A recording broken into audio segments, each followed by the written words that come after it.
오늘 하나님의 말씀은 출애굽기 11장 1절에서 3절 말씀으로 지향은 하나님의 구원 계획이라는 제목으로 함께 은혜 나누겠습니다. 우리 오늘도 승리하셨습니다. 우리 서로 같이 인사 나누겠습니다. 오늘도 승리하셨습니다. 네, 참 잘 나오셨습니다. 네, 할렐루야. 네, 3월 첫 번째 주일 3.1절 기념주일이자 사순절 첫 번째 주일입니다. 금년 부활주일은 4월 12일 주일이 되겠습니다. 3.1운동은 기독교인들이 중심이 된 기독교 정신의 애국운동이었습니다. 그래서 한국교회가 매년 3.1절 기념주일을 지킵니다. 그리스도인은 애국자가 되어야 합니다. 예수님도 애국자였습니다. 예수님은 감람산에서 기도하시고 내려오시면서 예루살렘의 성의 미래를 보시면서 통곡하셨습니다. 예수님은 인류를 가슴에 품었지만 조국을 위해서 쉬지 않고 기도하셨습니다. 예루살렘에는 독일 나치에 의하여 희생된 600만 유대인을 추모하는 기념관 이름이 야드바심입니다. 야드바심이란 기억을 의미하는데 유대인들은 동족이 참혹한 학살을 당한 것을 기억하고 절대로 잊지 말자는 뜻으로 이 이름을 지었다고 합니다. 우리나라에도 독립기념관이 있습니다. 일제치하에서 참혹한 상황들을 재현하고 일제 때의 혐오소와 소름 끼치는 고문 도구들도 전시되어 있습니다. 3.1절과 사순절의 공통점은 고난, 고통을 잊지 말자는 것입니다. 잊지 말아야 한다는 것입니다. 사순절이란 부활절까지 주일을 제외한 40일 동안의 기간을 말하는데 주일을 제외한 40일이기 때문에 사순절의 첫날은 매번 수요일이 됩니다. 이 첫 수요일을 제-수요일이라고 합니다. 회개하는 뜻으로 죄를 덮어 쓴 유대인의 풍습에서 전승되었고 제-수요일로부터 사순절이 시작합니다. 그래서 2월 26일 수요일부터 4월 11일 토요일까지 사순절 기간입니다. 역사적으로 기독교는 사순절 기간을 십자가를 앞두고 고뇌하시는 주님의 고난에 동참하는 매우 의미 있는 시간으로 보냈습니다. 초대교회 당시 성도들은 예수님의 인간의 죄를 대속하기 위해 찢기신 살과 흘리신 피를 기념하는 성찬식을 준비하여 주님이 겪으신 고난에 동참한다는 의미를 갖는 금식을 했습니다. 그래서 특히 사순절 맨 마지막 주간이 고난주간은 금식과 기도로 지냈습니다. 저는 오늘날 교회가 사순절 절기를 지키는 것이 결코 형식주의가 아니라고 생각합니다. 어떻게 해서든 우리는 지켜줘야 되고 기억해야 되고 잊지 말아야 합니다. 사순절 기간을 통해 나의 죄를 대속하기 위해 죽이신 주님을 더욱 깊이 생각하고 주님께서 가르치신 교훈을 내 삶의 지표로 삼으시면서 자신을 돌아보아 주님과 더욱 가까워져야 할 것입니다. 그리고 경건과 절제의 삶으로 부활절을 기다리면서 신앙의 성숙과 회개를 통한 영적 훈련의 시기로 보내야 할 것입니다. 사랑하는 성도 여러분, 이번 사순절 기간 동안 매일 정해진 시간에 성경을 읽고 매일 기도와 묵상의 시간을 갖고 예수님의 고난과 죽으심을 묵상하는 훈련을 하십시오. 그리고 내 입의 나쁜 말을 금하고 내가 할 수 있는 거룩함을 찾아서 실천하십시오. 보는 거, 말하는 거, 먹는 거, 또 입는 것도 거룩하게. 그렇게 주님과 더 깊은 친밀함을 누리는 귀한 시간이 되시길 바랍니다. 출애굽을 읽다 보면 마치 한 편의 장편 영화를 봅니다. 그것도 거대한 장편 영화를 보게 되는 것 같아요. 그 장대한 스케일, 수많은 등장인물들, 반전을 거듭하는 탄탄한 스토리 구성, 그리고 상상을 초월한 통쾌한 장면들, 하나님께서 시나리오를 쓰시고 하나님께서 감독하시고 하나님께서 제작하신 하나님의 우주적인 드라마라고 할 수가 있습니다. 이 우주적인 드라마 출애굽기는 내용적으로 볼 때 크게 3편의 연속된 사건들로 구성되어 있는데 첫 번째가 출애굽을 위한 준비 사건입니다. 1장에서 6장이죠. 하나님께서는 이스라엘 백성을 구원하시기 위해 지도자 모세를 부르시는 사건입니다. 그렇습니다. 사랑하는 성도 여러분, 여러분 가정에 여러분을 부른 것은 여러분 가정의 자녀들을, 가족들을 구원시키기 위한 하나님의 계획입니다. 이 부부는 모세라는 한 개인의 변화를 초점을 맞추고 있습니다. 두 번째는 7장에서 18장의 출애굽 사건입니다. 하나님께서는 모세를 애굽으로 보내셔서 이스라엘 백성을 구출하시는 사건입니다. 이 부분은 이스라엘을 구출하시는 하나님의 놀라운 역사에 초점을 맞추고 있습니다. 사랑하는 성도 여러분, 하나님께서 정말 우리를 좋은 환경에서 좋은 모습으로 좋은 조건 속에서 우리를 부르시는 그런 것도 있겠지만 우리가 듣지 않고 순종하지 않고 따르지 않는다면 하나님께서는 다른 어떤 정말 고통과 아픔을 통해서라도 우리를 구원하심의 계획이 있다는 것입니다. 그만큼 우리를 사랑하시고 한 영혼이 천하보다 귀하다고 모든 영혼이 다 예수께로 돌아오기만을 하나님께서는 기대하시고 기도하시고 고대하시고 기다리고 계시다는 것을 잊지 마시길 바랍니다. 세 번째는 19장에서 40장까지 출애굽 이후의 사건입니다. 하나님께서 출애굽한 이스라엘 백성을 저 광야에서 하나님의 백성으로 세우시는 사건입니다. 이 부분은 하나님과 이스라엘 백성 사이의 언약의 초점을 맞추고 있습니다. 그렇습니다. 우리가 출애굽, 구원을 받았다고 해서 끝난 것이 아니라 구원과 동시에 또 하나님과의 조화에 하나님과 여러분과의 관계에서 그 백성의 하나님과 하나님의 백성 사이에 이스라엘 백성 사이에 언약 하나님의 그 약속이 있어요. 계명이 있어요. 그것을 지키고 순종하고 따를 때만이 우리가 하나님의 자녀라고 볼 수가 있지. 하나님의 자녀라고 하면서 세상 사람들하고 똑같이 별다를 바 없다면 어떻게 그 사람을 어떻게 그 모습을 하나님의 자녀라고 볼 수 있고 그리스도인이라고 크리스천이라고 볼 수가 있고 말할 수가 있고 전할 수가 있단 말입니까? 하나님께서 모세를 애굽으로 보내셔서 바로 앞에 서게 하셨습니다. 그리고 이렇게 말하게 하셨습니다. 여호와의 말씀에 내 백성을 보내라. 8장 1절에 물론 바로가 보낼 리가 없겠죠. 두 가지 이유 때문인데 첫째는 저가 여호와 하나님을 모르기 때문입니다. 하나님을 모르니 하나님의 말씀을 따를 수가 없겠죠. 둘째는 이스라엘 백성을 보내면 나라가 위태로워요. 장정만 60만이고 남녀노소 전체를 합하면 200만 정도의 인구인데 그들 모두 다 노예였어요. 하루아침에 그 노예들을 잃어버리면 그 노동력도 잃어버리는데 애굽은 더 이상 지탱할 수가 없겠죠. 그래서 바로가 필사적으로 아주 죽기 전으로 버팁니다. 하나님께서 처음에 맛보기로 이적을 보이셨습니다. 그것은 지팡이가 뱀이 된 사건이고 이쯤에서 여호와 하나님께서 어떤 분이신가를 깨닫고 선선히 이스라엘 백성을 내보냈으면 좋았을 것인데 그러나 애굽의 요술사스도 같은 이적을 보입니다. 그것을 본 바로가 거절을 합니다.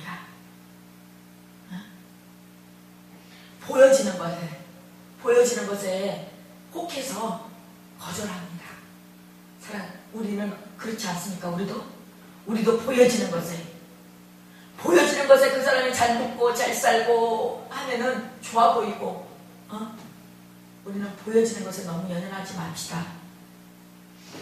10차례 재앙은 이런 것들인데 첫째는 피재앙, 애굽의 모든 강 가스로 피로 변했고 둘째 개구리 재앙, 개구리가 애굽의 온 땅을 덮었고 셋째 이재앙이고 땅의 티끌들이 이로 변했고 넷째 파리 재앙, 애굽의 온 천지가 파리로 뒤덮였고 다섯 번째 악질 재앙, 애굽 가축들이 악질로 죽었고 여섯째 악종 종기 재앙이고 애굽 사람들과 짐승들이 지독한 피부병이 악성 종기의 고통을 겪습니다.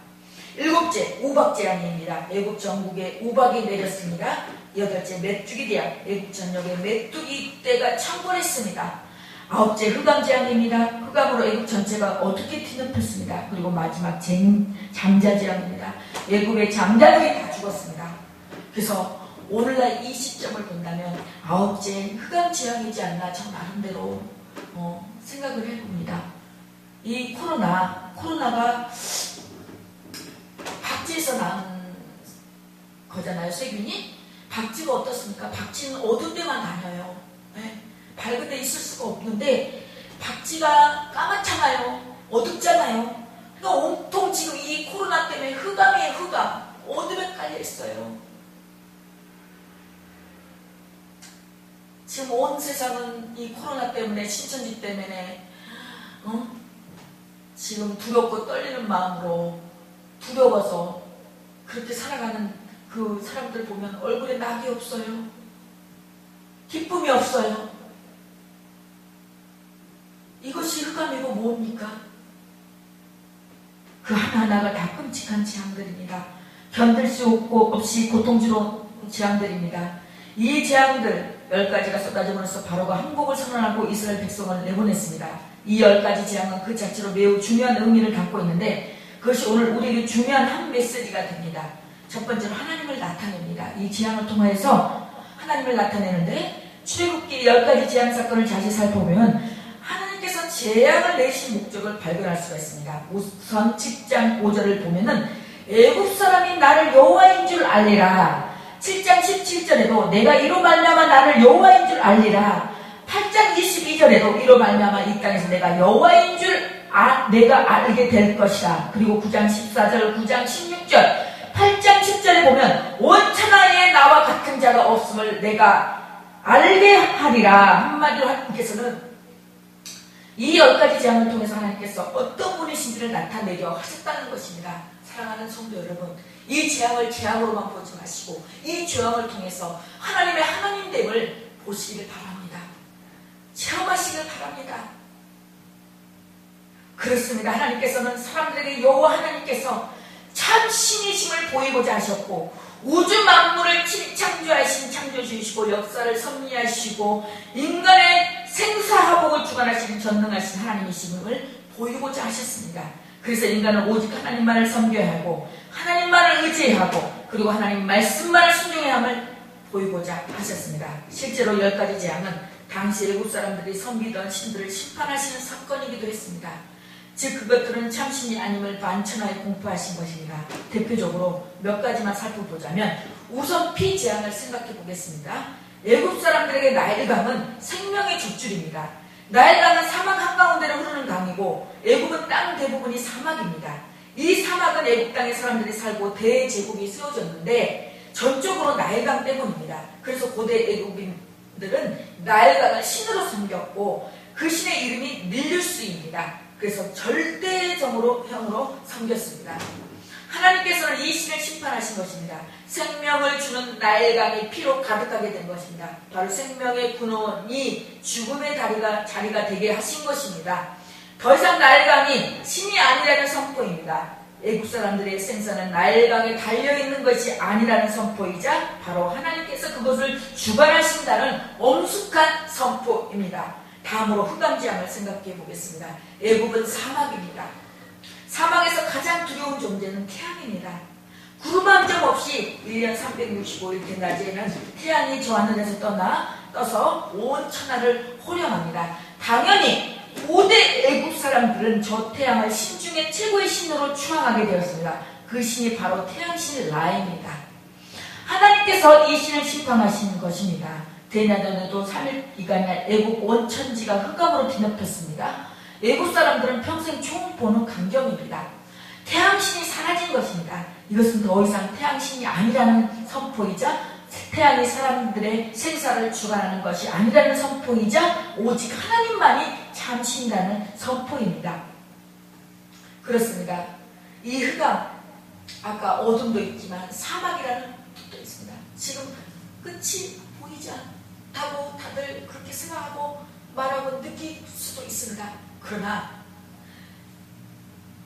우리는 사막에서 하나님을 믿는 우리 백성들은 사막에서 끝이 나는 게 아니라 사막에서 오아시스 같은 물이 샘솟는 것을 믿고 바라고 그렇게 되게 해달라고 우리가 기도해야 되는 우리가 이 시점에서 발휘해야 되는 우리의 모습이지 않을까 생각해 봅니다. 그렇습니다. 10가지 재앙이 모두가 다 애국 사람들이 신으로 섬기던 것들에 대한 심판입니다. 그것들은 더 이상 신이 아니라는 선포이고 오직 하나님만이 참 신이라는 선포입니다.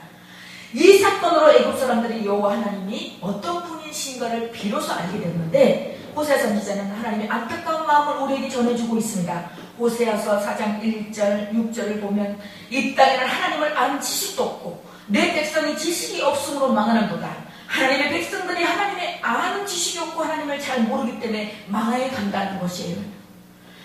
그리고 6장 6절에 나는 인애를 원하고 제사를 원하지 아니하며 번제보다 하나님을 나는 아는 것을 원하노라 라고 말씀하고 있습니다.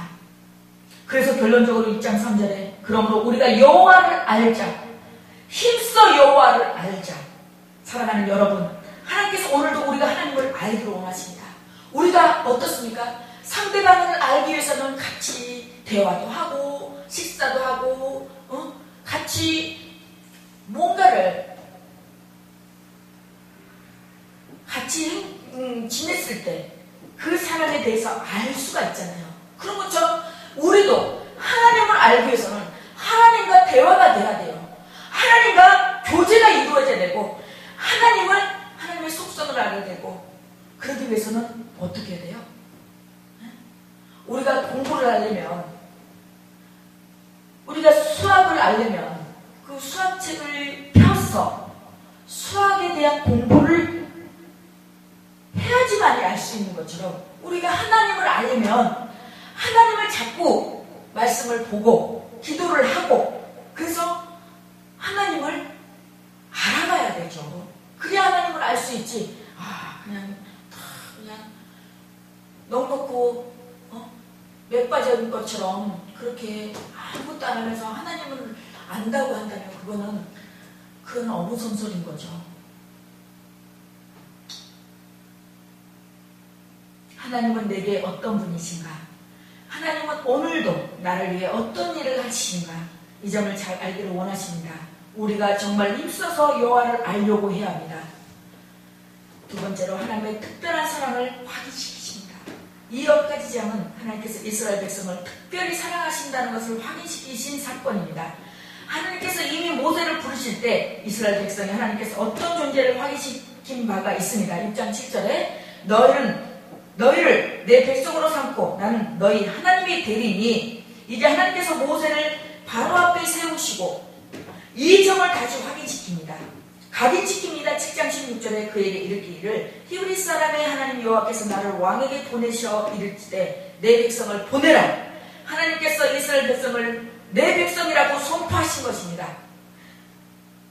하나님께서 내 백성 내가 데려간다는데 하나님은 아주 당당하게 우리를 내 백성이에요. 우리를 당신의 백성이라고 알고 계시기 때문에 당당하게 그들에게 외국 왕의 바로에게 내 백성을 내놓으라, 달라, 보내라 당당하게 말할 수가 있는 것입니다. 사실 지금까지 이스라엘 백성은 바로의 백성이었습니다. 현실적으로 그들은 바로의 종이었습니다. 그러나 하나님께서 이스라엘 백성을 자기 백성으로 삼으신 것인데 바로 하나님의 선택이고 일반적인 선택입니다. 하나님의 특별한 사랑은 일반적인 선택에서부터 시작됐습니다. 이 10가지 재앙 사건을 조금 세심히 살펴보면 이스라엘 백성에 대한 하나님의 특별한 배려를 발견할 수가 있습니다. 10가지 재앙 중에 치명적인 재앙들은 애굽 땅에 사는 이스라엘 백성들에게는 임하지 않았다는 사실입니다. 파리 재앙, 악질 재앙, 우박 재앙, 흑암 재앙, 그리고 장자 재앙입니다. 이 재앙들은 애굽 땅에서도 특별히 이스라엘 백성들이 살던 고센 땅에는 임하지 않았습니다.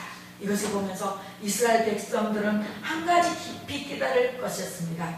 하나님께서 우리를 특별히 사랑하시는구나. 그리고 도대체 우리가 무엇이기에 하나님께서 이처럼 우리를 사랑하시는가. 에레미야 선지자는 이 사실을 재미있는 관점으로 설명했는데 에레미야 31장 31절에 32절을 보면은 보라, 날이 이르리니 내가 이스라엘 집과 유다 집에서 언약을 맺으리라. 이 언약은 내가 그들의 조상들의 손을 잡고 애굽 땅에서 인도에 내던 날에 맺은 것과 같이 아니할 것은 내가 그들의 남편이 되었어도 그들이 내 언약을 깨뜨렸습니다. 하나님께서 이스라엘 백성을 출애시키셔서 시내산으로 인도하셔서 언약을 맺으셨는데도 이 언약은 혼인서약과 같다고 본 것입니다. 그러니까 하나님께서는 이스라엘 백성을 신부로 택하셔서 결혼 예식을 올리기 위해 애굽에서 데리고 나가려고 하신다는 것입니다. 결혼 예식장은 저 시내산인데 지금 그곳으로 데리고 나가시려고 바로에게 이 재앙을 내리시고 있다는 것입니다. 그렇습니다.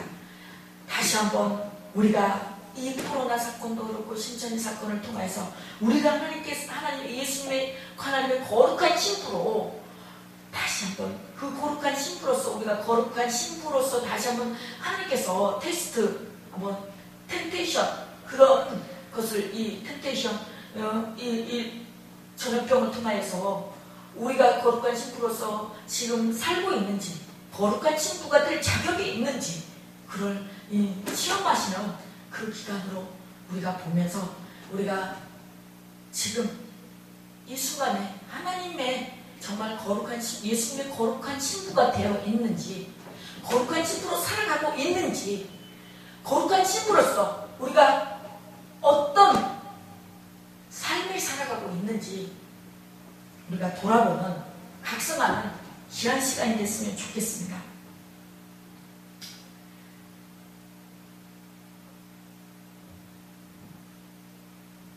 하나님께서는 이스라엘 백성들을 당신의 신부로 아주 특별하게 사랑하고 계시고 저와 여러분 한 분 한 분을 당신의 신부로 아주 특별하고 사랑하고 계신다는 것을 잊지 마시길 바랍니다.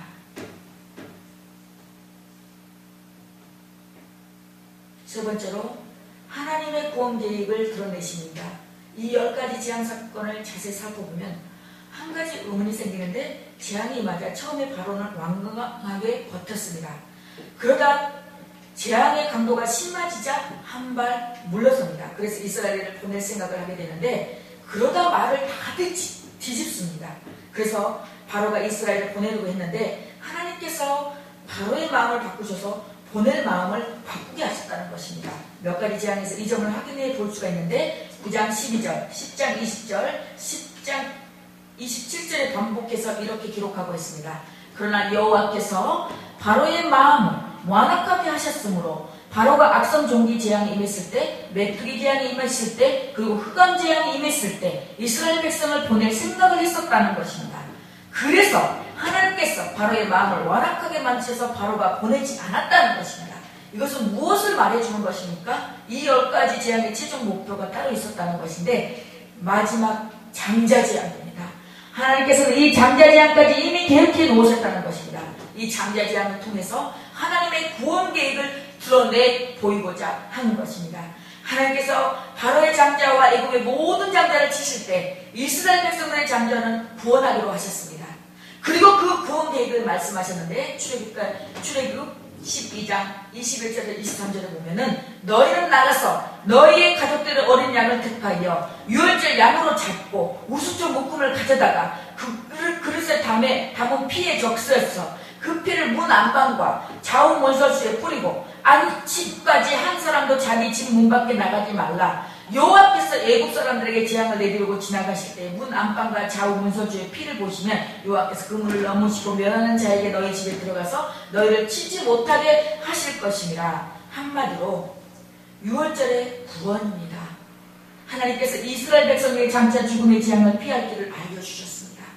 어린 양의 피를 문 인방과 문설주에 뿌리고 그 집안에 있으라는 것입니다. 그러면 그 피를 보고 그 집은 유월절 곧 넘어가라는 것입니다. 이스라엘 백성이 이 말씀을 그대로 믿었습니다.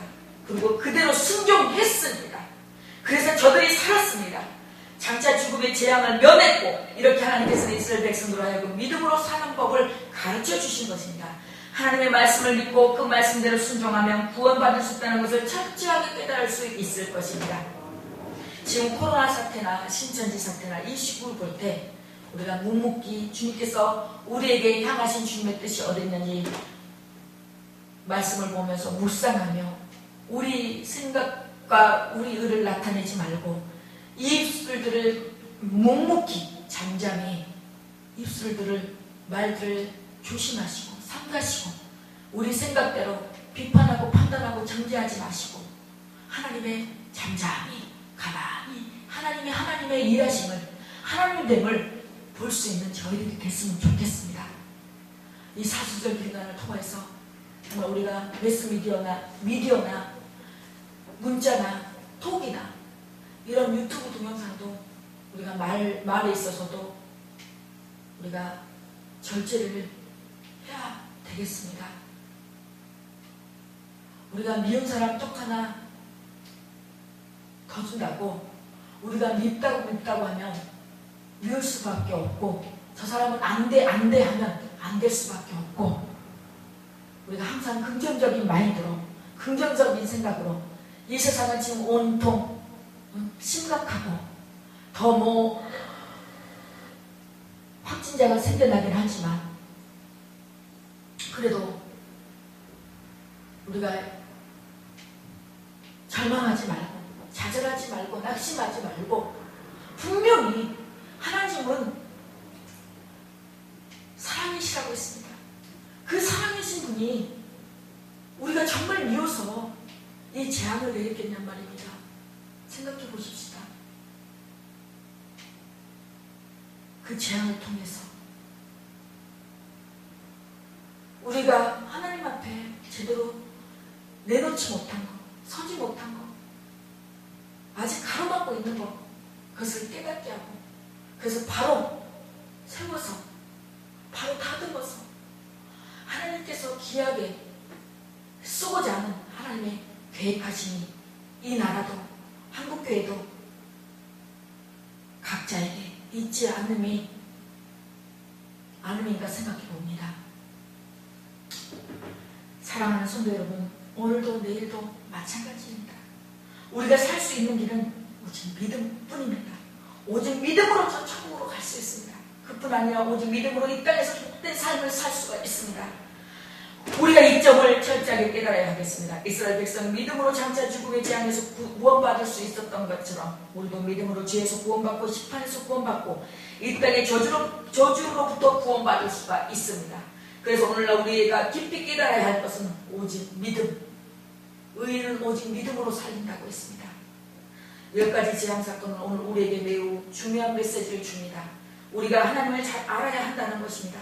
힘써 여호와를 알아야 한다는 것입니다. 그리고 하나님께서 우리를 특별히 사랑하심을 깊이 느끼고 그 사랑 안에 거해야 되고, 나아갈 때 오직 우리는 믿음으로 살아야 한다는 것을 잊지 마시고 명심하시고, 이 사순절 기간 동안 오늘도 이 3.1절 기념주일을 맞이하여서 우리가 이 사순절 기간 동안 이 나라 민족을 위해서, 이 시국을 위해서 예수님의 고난을 통하여 고난을 생각하면서 조용히 묵상하면서 하루에 일주일에 한 끼만이라도 우리가 금식하면서 정말 이때를 위함이 아닌가, 그 말씀을 통하여 이 나라 민족을 위해서, 시국을 위해서, 조국을 위해서 나를 갈아엎을 시기가 이때를 위함이 아닌가 보시고, 조용히 묵묵히 우리 하나님의 자녀로서 거룩한 하늘나라 도성으로 한 걸음 한 걸음 나아가는 저와 여러분이 되시기를 예수 그리스도 이름으로 간절히 축원합니다.